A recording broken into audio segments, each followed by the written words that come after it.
Il est 3 heures du matin, sur une autoroute française déserte, humide. Un poids lourd de 30 tonnes file silencieusement dans la nuit. Pas de conducteur, seulement un clignotement bleu sur le tableau de bord, en mode autonome activé. Ce camion transporte du matériel médical entre Lyon et Bruxelles. Il roule, calcule, anticipe, évite, il pense, ou presque. Et soudain, sur la voie d'urgence, une voiture en panne. Le radar détecte l'obstacle. Le logiciel hésite, corrige la trajectoire. Trop tard. Une collision, un mort.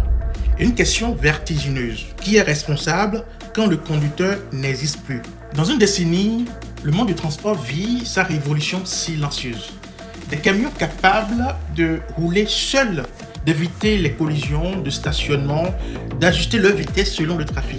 Tous investissent des milliards pour construire le rêve d'une route sans erreur humaine. Une route sans fatigue, sans somnolence, sans excès de vitesse, mais aussi une route sans responsabilité claire. Car le conducteur, pivot de toute la chaîne juridique, est en train de disparaître. Et quand l'homme quitte la cabine, le droit perd son visage. Les promoteurs de cette technologie promettent la fin des accidents dus à la distraction ou à l'alcool.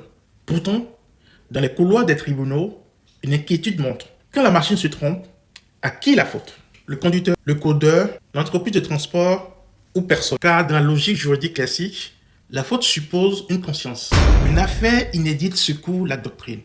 Un véhicule semi-autonome provoque un accident mortel. Le système embarqué, censé freiner automatiquement, n'a pas réagi à temps. Les familles portent plainte.